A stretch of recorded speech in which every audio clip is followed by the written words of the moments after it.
주님께서 여러분과 함께 또한 사제와 함께 마테오가 전한 거룩한 복음입니다. 주님 영광 받으소서. 그때 예수님께서 제자들에게 말씀하셨다. 너희의 의로움이 율법학자들과 바리사이들의 의로움을 능가하지 않으면 결코 하늘나라에 들어가지 못할 것이다. 살인해서는 안 된다. 살인한 자는 재판에 넘겨진다고 옛 사람들에게 이르신 말씀을 너희는 들었다. 그러나 나는 너희에게 말한다. 자기 형제에게 성을 내는 자는 누구나 재판에 넘겨질 것이다. 그리고 자기 형제에게 바보라고 하는 자는 최고에 넘겨지고 몽청이라고 하는 자는 불붙는 지옥에 넘겨질 것이다.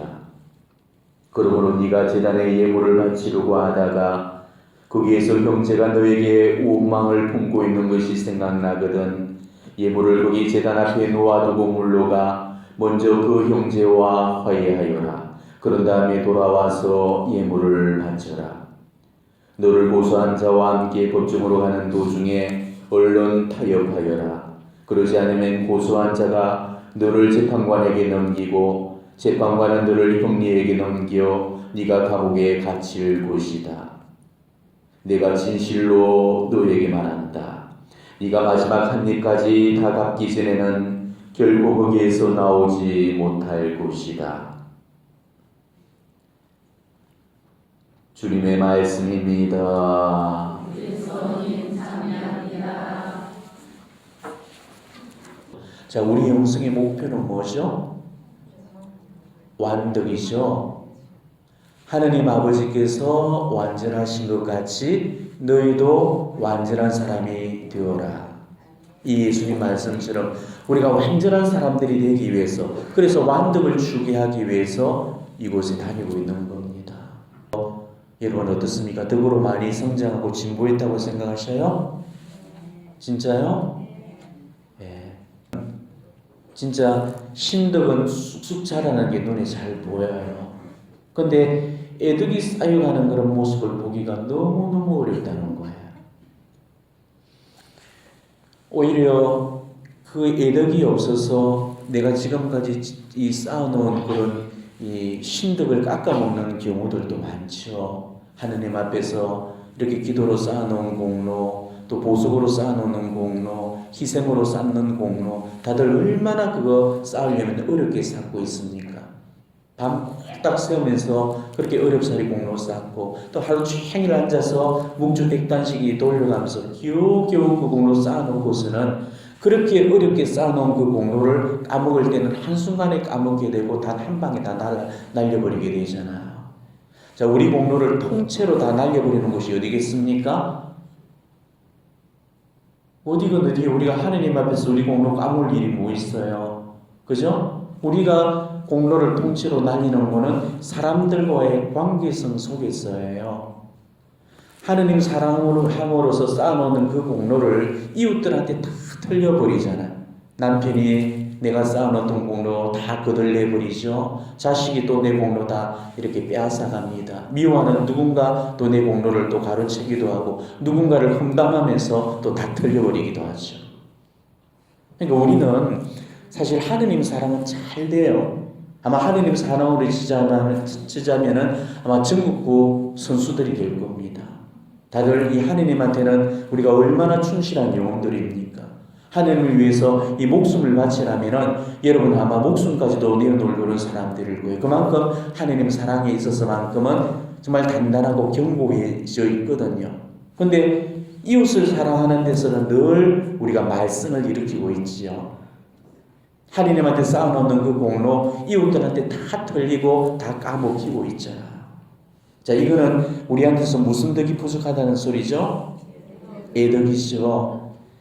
근데 애덕이 부족하다는 거는 애덕만 부족하다는 게 아니죠. 이거는 신덕도 부족한 거예요. 한 가지 덕이 부족하면 나머지 덕도 다 부족한 겁니다.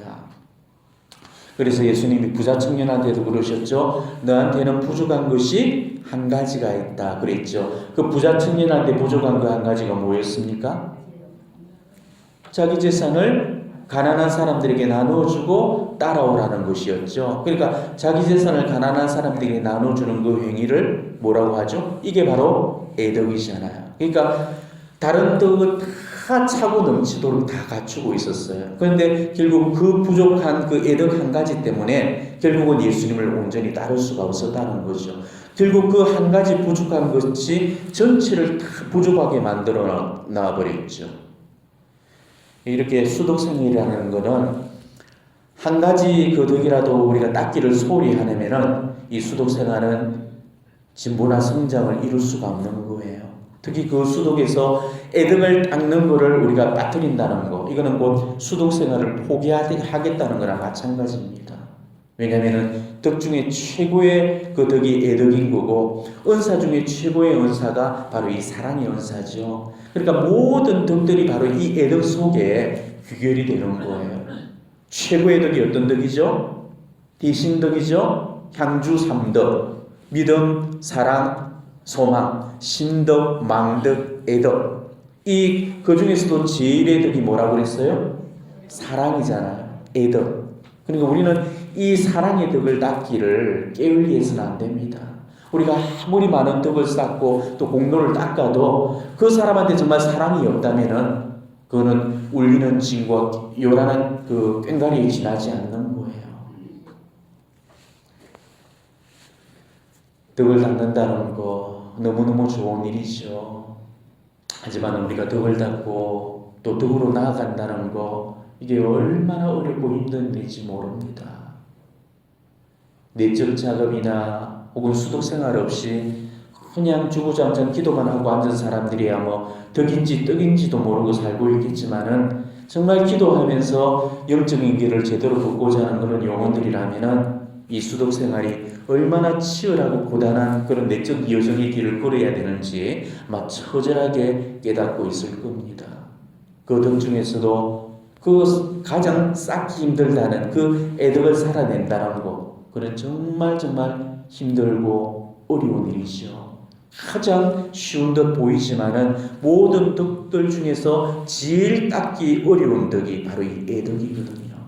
왜냐하면은 우리가 이 애덕을 발휘하려면은 우리 인간의 어떤 연약한 본성을 거슬러서 자기 자신과 싸워야 되기 때문에 그런 겁니다. 애덕 하나를 실천하기 위해서라도 모든 덕들이 다 발휘되어야 되거든요. 인내의 덕도 필요하죠. 절제의 덕도 필요하죠. 희생의 덕도 필요하죠. 양보의 덕도 필요하죠. 모든 덕들을 다 발휘해서 힘 닿는 대로 다 실천해야 되는 거. 이게 애덕이거든요. 그래서 사랑하면서 사는 게 제일 힘든 거예요.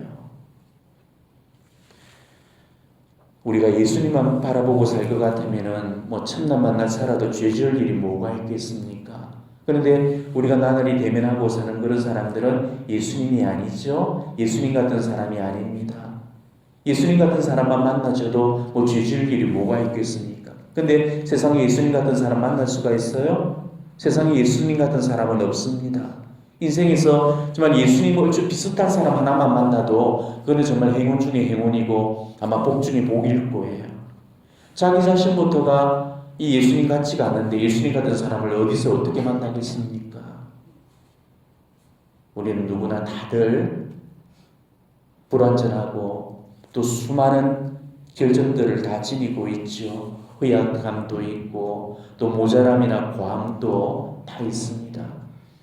이런 것들로 말미암아서 자기 자신도 힘들게 만들고 또 주변 사람들까지 다 힘들게 만들어 놓게 됩니다. 여러분들한테도 다 그런 악습들 혹은 악덕들이 있죠. 그게 여러분들의 그 영적 성장이나 아마 덕으로의 진보를 아마 방해하고 있는 그런 요인이 되고 있을 거예요. 특히 여러분들 보통 내기가 아니죠. 부산에서 다들 한 가락씩 하던 그런 사람들이었습니다.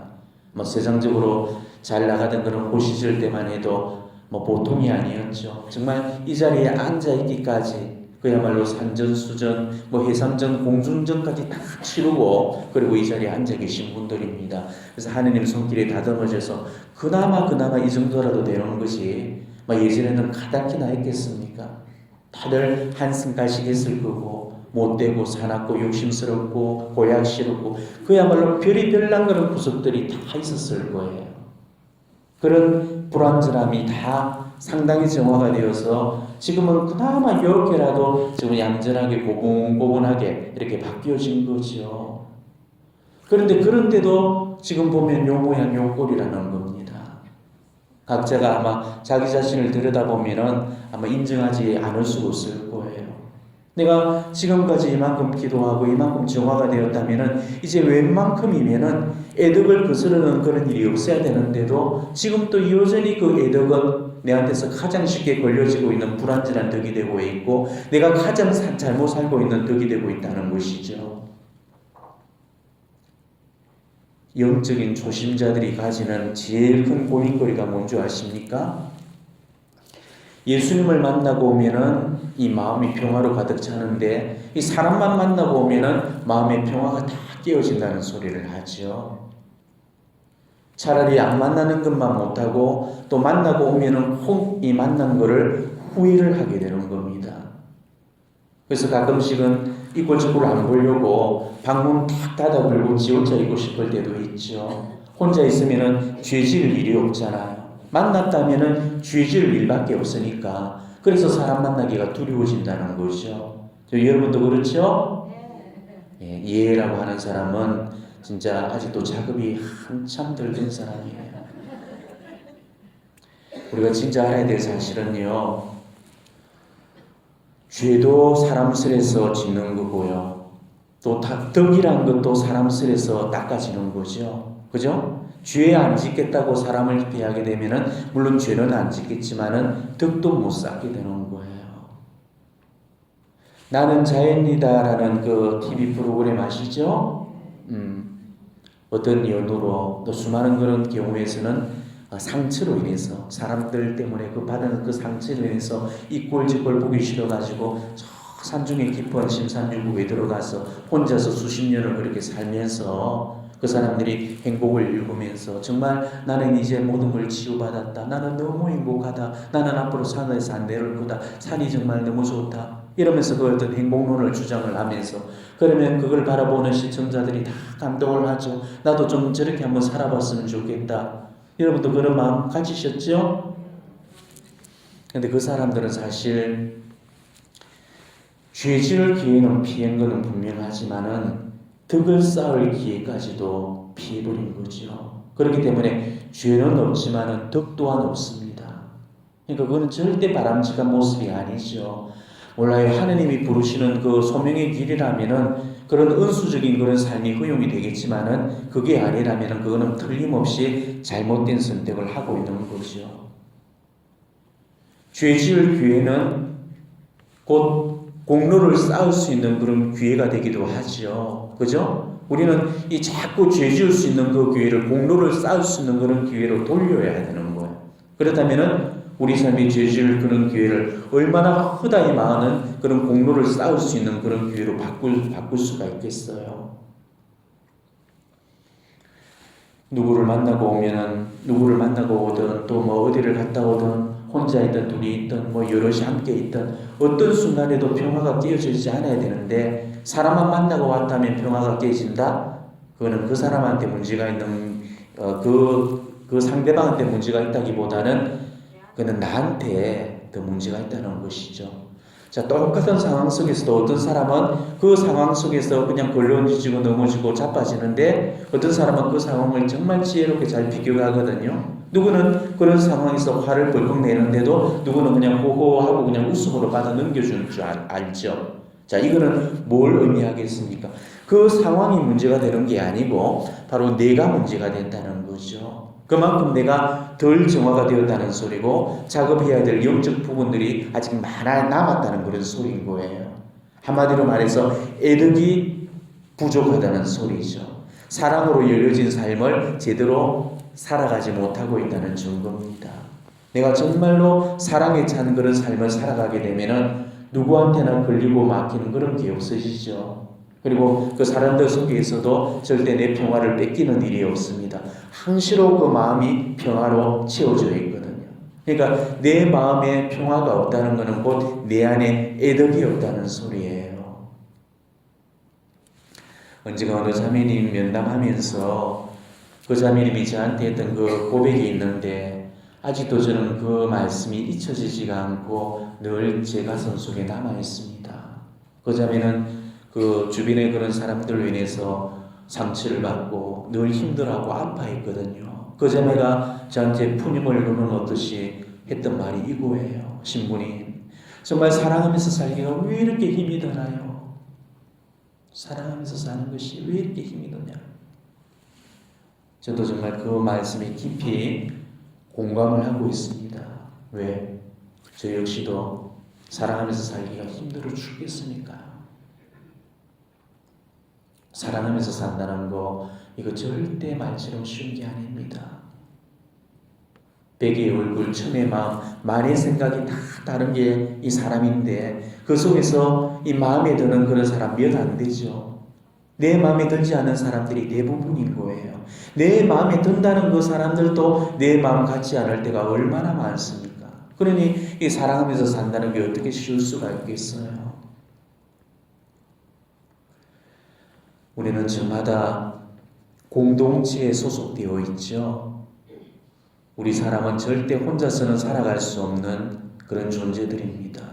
함께 어울려서 살아가야 될 존재들이죠. 그래서 사람을 인간이라고 부르죠. 사람인 자의 사이간 자. 사람들 속에 살아가면서 다른 사람들과 마음을 맞추면서 살아가는 이 인간 공동체, 그 운명이 바로 우리 사람이라는 것이죠. 때문에 우리는 다들 이 공동체에 지금 소속되어져 있고 그 공동체의 일원으로 살아가고 있습니다. 이 사제는 또 사제단이라는 그런 운명 공동체에 소속되어져 있고요. 또 수도자들은 또 수도회라는 운명 공동체에 소속되어 있고 또 평신도인 여러분들은 가장 작은 운명 공동체인 그 가정에서부터 또 자신이 몸담고 있는 여러 공동체에 소속이 되어져 있습니다.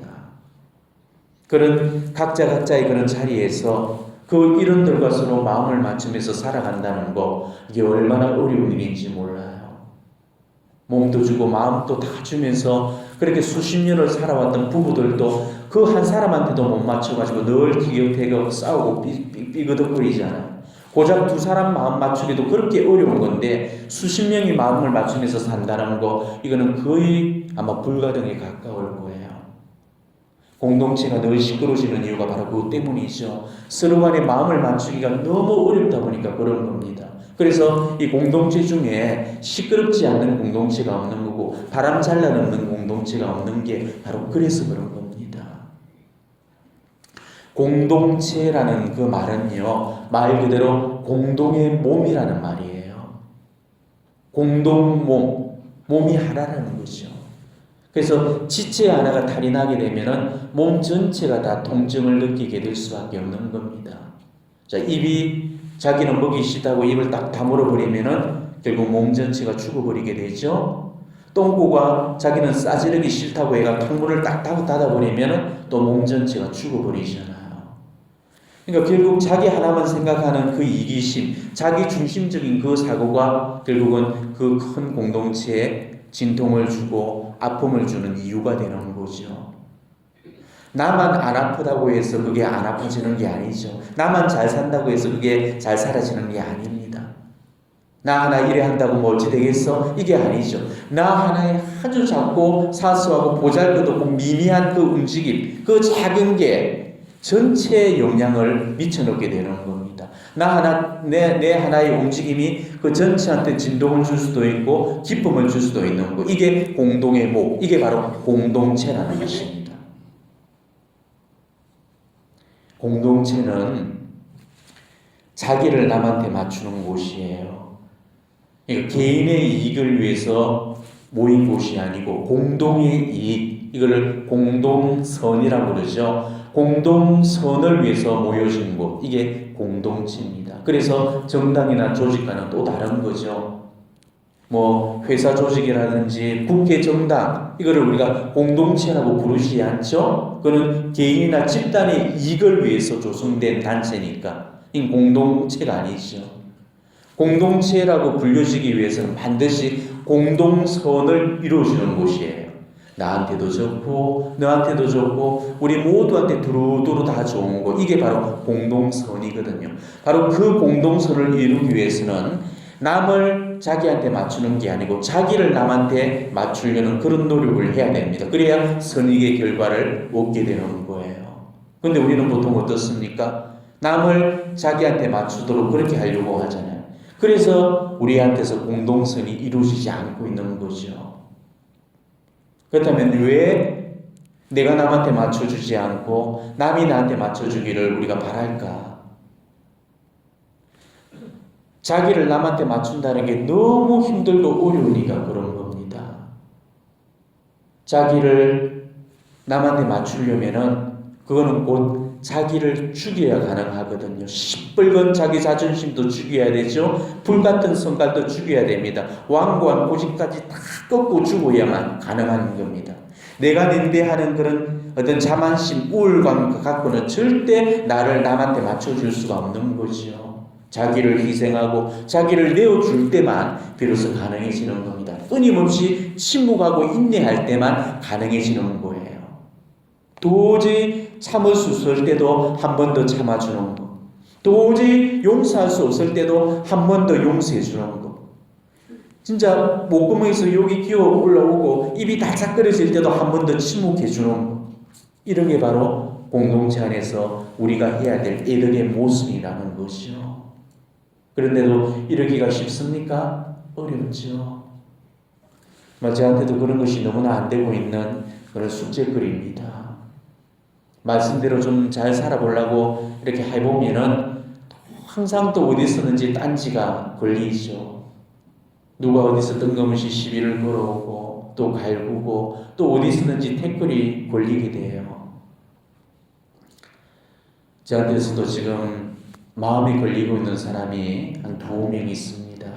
참 제 기도거리인데 정말 무리하기가 이럴 데 없고 정말 당돌하고 제멋대로 이끄는 사람들이거든요. 그런 사람들하고 함께 일을 해 나간다는 거 너무나 고통스럽고 힘들지 않을 수 없습니다. 정말 고함이라도 막 지르고 싶고 이 사제의 보대로 그냥 이를 누르고 싶은 마음도 꿀떡 같지만은 제가 심판관이 되어서는 안 되고 결국은 하느님께 맡겨드릴 수밖에 없는 거죠. 세상에 공짜는 없다고 요즘 그런 사람들 모습을 바라보면서 저는 많은 것을 또 깨닫고 배우게 됩니다. 그 사람들이 나를 이만큼 힘들게 하는 것을 제가 묵상을 해보면서 비록 남 때문에 내가 이 힘들어지는 일은 있더라도 정말 나 때문에 누군가가 힘들어지는 일은 없도록 내가 좀 조심스럽게 처신해야 되겠다, 그런 생각들을 요즘 많이 가져봅니다. 내가 남한테서 정말 힘이 되어주고 위로가 되어주고 용기가 되어주고 이 기쁨이 되어줘야 되는데 오히려 남이 나 때문에 아파하고 슬퍼하고 힘들어한다면은 그건 정말 잘못 사는 거겠지요. 자, 오늘 복음 말씀 중에 이 대목 다시 한번 들어보도록 하십시오. 네가 제단에 예물을 바치려고 하다가 거기서 형제가 너에게 원망을 품고 있는 것이 생각나거든 예물을 거기 제단 앞에 놓아두고 물러가 먼저 그 형제와 화해하여라. 그런 다음에 돌아와서 예물을 바쳐라.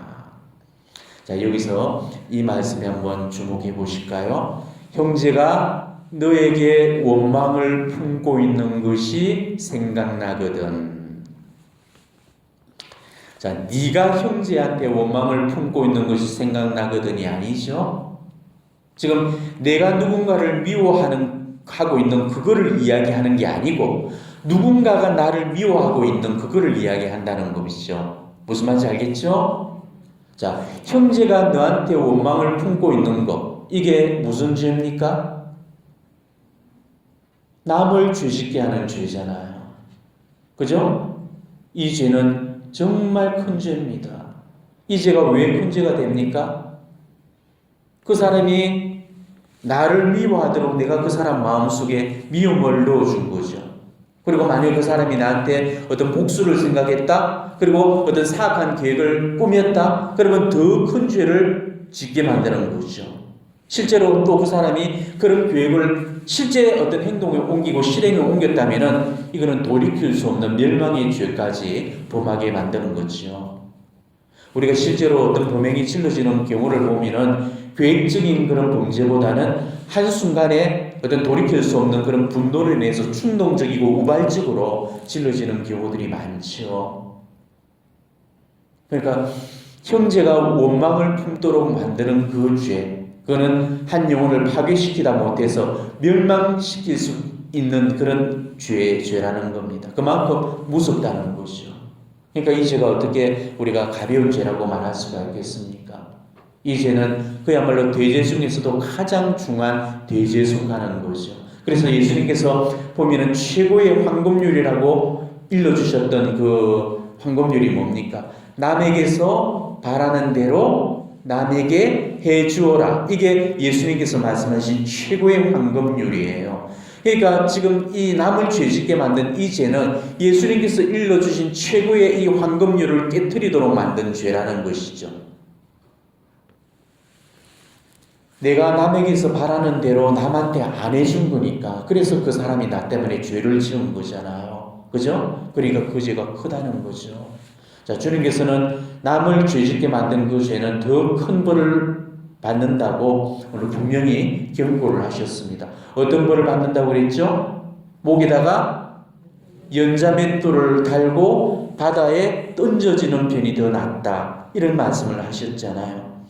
자, 연자맷돌을 달고 이 바다에 던져지는 벌, 이거는 그야말로 보통의 벌이 아니죠. 실제로 이 벌은 이 팔레스티나에 아주 예전에 있었던 사용법이었습니다. 연자 맷돌이라는 거는 뭐 아낙네들이 콩을 갖다 쓰는 거는 조그만 맷돌이 아니에요. 연작간에서 그 당나귀가 원을 그리면서 끄는 그런 큰 맷돌을 말하는 겁니다. 장정 20여 명이 들어도 다 들 수 없을 만큼 큰 돌이에요. 이걸 목에 달고 바다에 던져진다면은 살 가망이 없는 거죠. 그런데도 연자 맷돌을 이 목에 메고 바다에 던져지는 편이 차라리 더 낫다고 하시는 겁니다. 도대체 얼마나 이 죄가 무겁고 벌이 크면은 이토록 무시무시한 말씀을 하고 계시는 거겠습니까? 그러니까 이 죄의 벌이라는 것은 단순히 소재 차원이 아니라는 거죠. 대죄 차원에서 다스려지는 죄라는 겁니다. 그만큼 이 남을 죄짓게 만드는 죄는 무시무시한 죄값을 치르게 된다는 거예요. 그래서 우리가 옛날에 고해수에서 남을 죄짓게 한 그런 죄까지 다 고백을 하도록 했죠. 그래서 보면은 구교 신자의 그 구교 할머니들한테서 우리가 지금도 가끔씩 듣게 되는 그 구교 시절의 그 고백문을 그 구교 할머니들이 지금도 염을 있습니다. 이 외에 나 선살지 못한 죄와 알아내지 못한 죄와 남이 나로 인하여 범한 죄 있을지니 신부는 도무지 나를 벌하고 사소서, 이렇게 기도를 하죠. 옛날에는 이렇게 내 죄는 물론이고 남이 나로 인해서 남을 죄짓게 한 그 죄까지도 다 고백을 하도록 그렇게 되어 있었습니다. 정말 아름다운 고해경이 아닐 수 없었죠. 정말 이 고해경을 다시 부활시킬 수 있다면은 이 고해경을 다시 부활시켰으면 좋겠어요. 근데 오늘날은 그 아름다운 고해경이 다 생략이 되어버리고 오히려 그 대신으로 다른 말로 대치가 되어버렸죠. 고해하고 나서 이밖에 알아내지 못한 죄도 모두 용서하여 주소서. 재미없죠. 남이 나로 인하여 범한 죄 있을 것이니 신부는 도무지 나를 벌하고 사소서. 자, 여기서 남이 나로 인하여 범한 죄, 이게 오늘 복음에서 형제가 너에게 원망을 품고 있는 죄라는 거죠. 즉 남을 죄짓게 만든 죄라는 것입니다. 이해가 되죠? 아마 여러분이 지금까지 이 죄가 얼마나 큰 죄가 되는지 아마 잘 모르고 사셨을 거예요. 오늘 이 복음을 통해서, 그리고 오늘 이 사제의 강론 말씀을 통해서 이 죄가 얼마나 큰 죄인가를 정말 깨달으셔야 됩니다. 그리고 정말 깨달으셨다면 이제는 정말 남을 해치거나 또 남을 해치게 하는 그런 말이나 그런 행동을 우리는 일절 행해서는 안 돼요. 거기에는 이 육체적인 해악은 물론이고 정신적인 그 해악까지도 그 속에 다 포함이 되는 겁니다. 꼭 몸을 때려야만 그 상처가 되는 게 아니죠. 무심코 흘려놓았던 그 말 한마디로도 상대방의 마음을 때릴 수가 있는 거고, 우리의 아주 작은 그런 실수나 아주 가벼운 그런 농담조차도 이 상대의 마음에 피를 흘리게 만들 수가 있는 거죠. 별거 아니라고 여겼던 그 말이나 행동들이 한 사람의 인생을 평생 멍들게 만들 수 있다는 거죠. 이런 얘기가 있어요. 삼순이라는 애가 있었습니다. 근데 이 삼순이는 이름 때문에 늘 놀림을 받았어. 그래서 이름을 지어줬던 부모님도 원망스럽고, 또 이름을 가지고 늘 놀려대는 그런 친구들도 미웠지요. 근데 그날 또 친구들이 그 이름 때문에 이름이 촌스럽다고 마구 놀려댔던 거예요. 삼순이는 펑펑 울면서 택시를 집어 탔습니다. 그리고 뒷자리에서 그냥 굴쩍거리면서 울었죠. 뒷자리에 울고 앉은 그 손님을 바라보면서 택시기사가 그 안쓰러운 마음에 말을 건네요. 아니, 다 큰 처녀가 왜 이 길에서 울고 다녀? 그때 이제 삼순이가 그 억울하다는 듯이 그 택시기사한테 토로를 하는 거죠.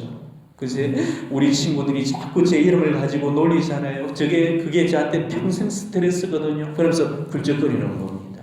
그때 이제 택시기사가 그 이야기를 듣더니 위로한답시고 이렇게 말을 하는 거죠. 아이고 뭐 이름이야 뭐 어때, 아무리 뭐 어때, 삼순이만 알면 돼.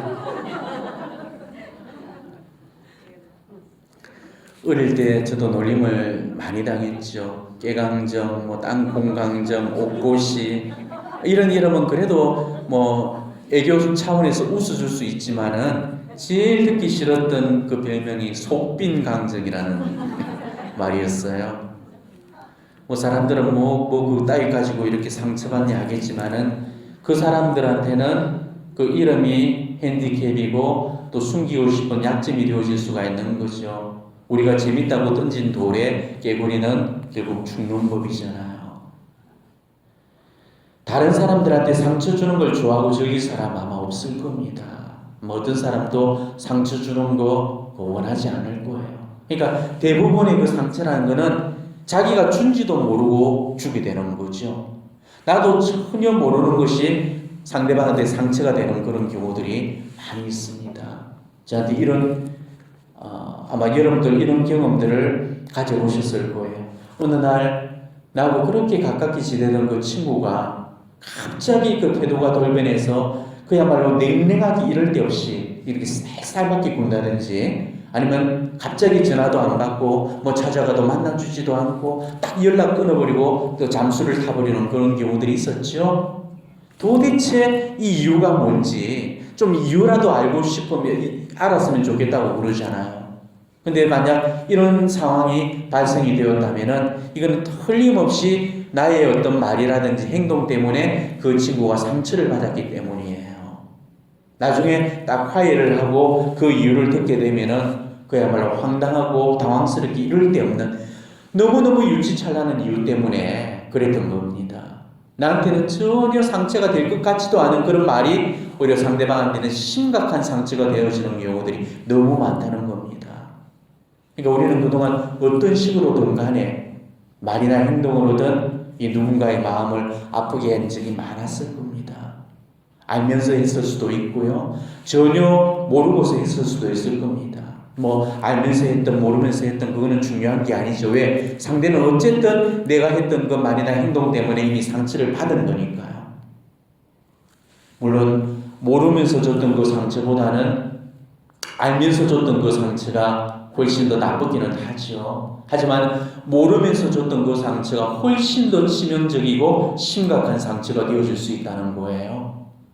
우리는 기도하는 영혼들이기 때문에 세상 사람들처럼 그렇게 양심이 둔감하지가 않습니다. 자기가 했던 그 잘못에 대해서는 기도를 하면서 다 뉘우치고 반성을 하게 되어 있거든요. 때문에 의도적으로 줬던 그 상처는 양심 성찰을 하게 되면은 웬만큼은 다 걸려들게 돼요. 그리고 고해성사를 통해서 또 그것을 고백을 하게 되고 그 사람들과 어떻게든 용서를 구하게 되어 있단 말이에요. 근데 자기도 모르게 줬던 그 상처는 양심 성찰을 해도 그는 걸려들지 않습니다. 죄인지조차도 모르기 때문에 양심에 걸리지도 않죠. 그래서 평생 그 고백을 못하게 되는 거죠. 이게 무섭다는 겁니다. 그 사람은 지금 내가 했던 어떤 말이나 행동들 때문에 가슴에 멍이 들고 미움을 지금 품고 살고 있는데도 나는 그런 사실조차도 모르고 살고 있다는 거죠. 언젠가 어느 수녀님이 제 사제관을 방문한 적이 있었습니다. 근데 그 수녀님이 제 서재를 둘러보고서는 했던 어떤 한마디 말씀이 있는데 저는 지금도 그 말씀이 잊혀지지를 않는 거예요. 제가 워낙 책 보는 거를 좋아하다 보니까 그 서재가 책으로 넘쳐나고 있거든요. 근데 그 모습을 보고 그 수녀님이 했던 그 첫 마디가 책은 많네요. 이런 말씀을 하시는 거예요. 근데 딱 듣고 보니까 기분이 참 묘해지는 거예요. 책이 많네요 하고 이렇게 말을 해야 맞지. 책은 많네요 라는 이 말은 어쩌면 좀 써서는 안 될 표현인데, 그죠? 자, 여기서 우리가 국어공부 좀 하고 넘어갑시다. 책이 많네요 라는 그 말은 책이 많다는 사실적인 표현이고 그것을 가리키는 말이죠. 그죠? 또 책은 많네요 라는 이 말은 뭐죠? 책은 많은데 등근은 없다는 말이에요. 책도 많네요 라는 말은 뭐예요? 책도 많고 등급도 많다는 이야기죠. 그러니까 조사 하나를 어디에 어떻게 붙이냐에 따라서 이만큼 다른 뉘앙스를 풍기는 게 우리 한글이 지닌 묘미라는 거죠.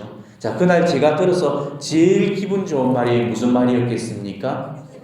책도 많네요 라는 말이었겠죠. 들어서 제일 기분 나쁜 말은 뭡니까? 책은 많네요. 그러니까 그 스님은 그날 저한테서 제일 기분 나쁜 말을 해버렸던 거죠. 우리는 이 한글이라는 이 위대한 말을 지니고 있는 민족이에요. 그렇지만 이 위대한 한글도 어떻게 쓰이는가에 따라서 어감이 얼마나 달라지는지 모르죠.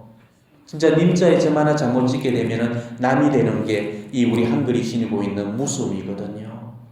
그 당시에 제가 그 말 한마디 때문에 얼마나 감정이 상하고 기분이 나빴던지 정말 저 수녀가 진짜 생각이 있는 수녀인가 하고 그때부터는 아예 제가 상종도 안 하고 가까이 하고 싶은 마음도 안 드는 거였습니다. 오늘 이 복음 묵상하면서 그런 생각을 잠시 해봤어요. 과연 그때 그 수녀님이 그 말씀을 했을 때 정말 뼈 있는 농담을 하셨을까? 아니면 아무 생각도 없이 그런 말씀을 하셨을까? 그리고 진짜 그 말씀하고 나서 자기가 잘못 말했다는 것을 정말 알아챘을까? 전혀 모르고 있었을까? 아마도 아무 생각 없이 말씀하셨을 거고 또 잘못 말한 사실조차도 아마 모르고 있을 거예요. 알았다면은 진작 찾아와서 저한테 사과를 했을 건데도 지금까지도 사과 한마디 없거든요. 제가 이런 묵상을 하니까 문득 저 역시도 누군가한테 정말 저도 모르게 상처를 준 일이 아마 많았을 것 같다는 그런 생각들이 들게 되는 거죠. 우리가 살면서 어떻게 상처 안 주고 상처 안 받으면서 살 수가 있겠습니까? 내가 상처받는 일도 물론 많겠지만은 나도 모르게 내가 상처 준 일도 많았을 겁니다. 상처 준 사실을 기억하는 그것만 해도 제법이나 있는데 상처 준지도 모르고 있는 경우는 어쩌면 그보다 훨씬 더 많이 있을지도 몰라요. 물론 일부러 상처 주는 경우야 없겠지만은 여러분 중에서도 혹시라도 저도 모르게 저한테서 이렇게 상처를 받은 그런 분들이 계시다면은 제가 오늘 이 자리를 빌어서 여러분들에게 좀 용서를 구하고 싶습니다. 저한테 상처받아서 혹시라도 저를 미워하고 저 때문에 또 마음이 멍이 드셨다면은 용서해 주십시오. 여담입니다만은 제가 여러분한테 상처 주는 경우는 사실은 고해소 안에서나 아니면 면담할 때뿐일 겁니다. 여러분이 저를 개인적으로 만나실 일도 없을 거고 제가 신자들을 개인적으로 접촉하는 그런 일은 거진 없습니다. 그러니까 고해소에서 제가 가끔씩 언성을 높일 때가 있죠. 근데 그거를 고함을 쳐지른다고 그러고 야단 맞았다고 그러고 그걸 상처받았다고 그러면은 그건 할 말이 없는 겁니다. 저는 영혼을 책임지는 그런 고해 사제죠. 고해 사제는 이 부드러움과 엄격함을 동시에 갖추고 그 영혼의 처방을 내려주게 됩니다. 당근이 필요한 사람들한테는 이 당근을 처방하고요. 또 채찍이 필요한 사람들한테는 과감하게 또 채찍을 들게 됩니다. 상처 입은 영혼들한테는 뜨남이 없는 하나님의 사랑으로 그 영혼을 위로를 해주죠. 그렇지만은 정말 매를 드려야 될 경우들이 있어요. 자기의 악습을 전혀 개선할 그런 여지가 없다든지 고해소에서 자기 죄는 고해하지 않고 남의 죄를 고발을 해버린다든지 아니면 이 성사의 원칙을 모독하고 또 다른 그런 죄를 보탤 때 혹은 죄를 숨기고 모고백을 할 때 또 자기가 저지른 그 죄에 대해서 죄의식을 못 느끼고 있을 때 혹은 또 잘못된 신앙관을 가지고 그거를 맹신하고 있을 때 그때는 정말 고음을 질러서라도 그 영혼을 깨우쳐 줘야 되는 거거든요. 왜냐하면 사제는 영혼의 의사입니다. 개인적인 감정이 실린 게 아니니까 섭섭해한다든지 속상해 여기지 마시기 바랍니다. 아시겠죠? 앞으로도 그럴지도 몰라요. 파트레 비오 비에트레체네 비오 시부님께서도 고해소에서 이 무자비로울 만큼 이 엄격하실 때가 많으셨습니다. 고통을 치고 영혼의 금매를 아주 드실 때 너무나 눈물이 쏙 나도록 가혹하게 드셨다고 그러거든요. 그 영혼을 정신을 들도록 하기 위해서 그런 편태를 드신 거죠. 이거는 올바른 고해 사제라면은 영혼을 다루기 위해서 반드시 필요한 그런 방법입니다. 진짜 이런 경우가 아니고서 저한테 어떤 상처를 받으셨다면은 정말 이 자리를 빌어서 제가 겸손되게 여러분에게 용서를 구하고 싶습니다. 살면서 내 죄는 보태는 일이 있다 할지라도 나 때문에 남이 자기 죄를 보태는 일은 없도록 자주자주 제가 양심성찰을 하면서 살고는 있지만은 나도 다 모르고 상처 때문에 누군가가 마음을 다치고 또 아파하고 있다면은 그거는 정말 안 될 짓이죠. 여러분들도 그걸 자주 좀 성찰을 하시고 또 점검을 해 보셔야 됩니다. 근데 이걸 성찰하는 사람들이 그렇게 흔치 않아요. 고해소에서 고백을 듣다 보면은 남을 미워했습니다. 그런 고백은 자주 듣고 있어요. 하지만 나로 인해서 남이 나를 미워하도록 만들었습니다. 이 고백은 잘 듣지를 못해요. 누군가를 미워한 죄만 고해서는 안 됩니다. 누가 나를 미워하도록 죄짓게 만든 그 죄도 반드시 고해가 되어야 되는 거예요. 근데 이 죄는요, 성찰이 부주의하면은 점체 드러나지 않습니다. 죄에 대한 성찰이 보다 좀 더 아주 섬세하고 세심하게 이루어져야 되는 거죠. 형제가 나한테 이 원망을 품을 만한 그런 일을 내가 하지 않았는지를 정말 깊이 점검하고 성찰을 해보셔야 그 죄가 비로소 드러날 수가 있는 겁니다. 우리가 사람 때문에 죄 지을 일은 뭐가 있겠어요? 사람을 패겠습니까? 사기를 치겠습니까? 우리가 지금 죄 지는 것은 대부분 말로 주고 있는 상처죠. 우리는 항상 자기가 받은 상처만 이 기억을 하고 있지 상처 준 거는 기억하지 못하는 경우가 많아요. 사실은 내가 누군가를 이렇게 미워하는 일보다는 누군가가 나를 미워하도록 만드는 일이 더 많을 수가 있는데 그걸 놓친단 말이에요.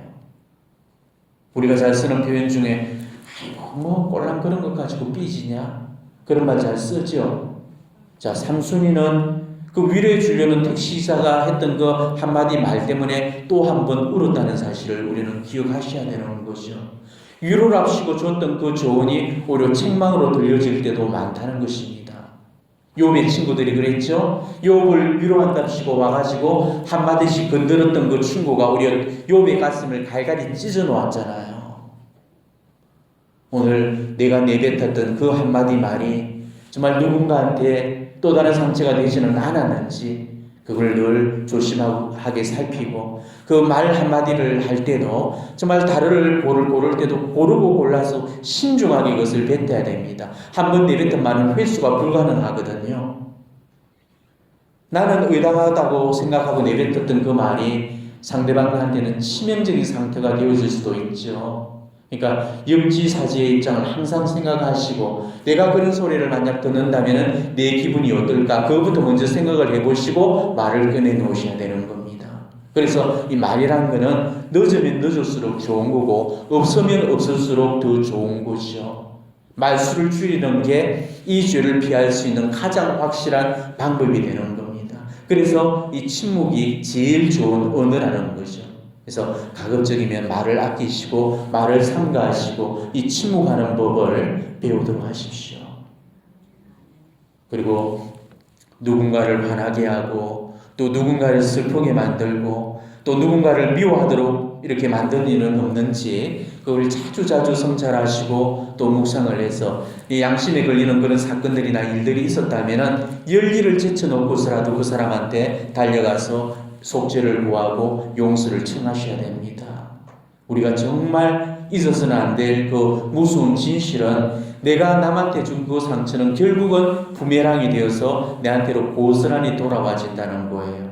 그런데 내가 줄 때는 대로 줬지만은 받을 때는 말로 받게 되는 겁니다. 이게 무섭다는 것이죠. 미안합니다. 잘못했습니다. 용서해 주십시오. 이 한마디면 다 해결될 수 있는 거를 우리가 자존심 때문에 그 한마디 말을 놓치고서는 그런 어리석은 그런 어떤 것들이 우리한테서 얼마나 많습니까? 상처를 얼른 아물게 해주지 않고 상처를 오히려 키워서 더 나게 만들어서 그 사람을 그 고통의 세월을 살게 했던 그 죄는 죽도록 우리가 다 갚아야 되는 거고 죽어서도 다 갚아야 될 그런 죄거리가 된다는 겁니다. 그 사람이 상처받아서 뒹굴었던 그 세월은 반드시 내가 통째로 다 보상을 해줘야 되는 거거든요. 그 죄는 죽어서까지 그 죄를 치를 만큼 그 죄값이 무시무시하다는 겁니다. 그래서 예수님도 연자맷돌을 목에 달고 바다에 던져지는 편이 더 낫다고 하신 거고, 그래서 마지막 한 입까지 다 갚기 전에는 결국 거기서 나오지 못할 거라고 그렇게 말씀하셨던 거예요. 그동안 우리는 늘 상처받는 일들만 이렇게 붙들고 살아왔잖아요. 내가 미워하는 그 사람만 생각하면서 살았죠. 그런데 오늘 이 복음은요, 우리에게 그 묵상을 좀 거꾸로 해보라는 겁니다. 내가 상처 줬던 그 기억들을 한번 들춰내보고, 내가 아픔을 줬던 그 일을 생각해보고, 그 사람이 나로 인해서 고통을 받고 그로 인해서 미워했던 그 일을 한번 성찰해보라는 겁니다. 누군가 나 때문에 정말 알게 모르게 스트레스를 받은 일은 없는지 정말 섬세하고 세심한 그런 성찰을 해보라는 겁니다. 내가 무심코 흘려놓았던 내 말 한마디가 누군가를 아프게 한다는지, 또 내 행동이 누군가한테 상처를 주지는 않았는지, 부족한 자신의 모습을 한번 다시 이 복음을 통해서 점검받으시기를 바랍니다. 회개의 사순절 계속적으로 이어가시기를 축원합니다.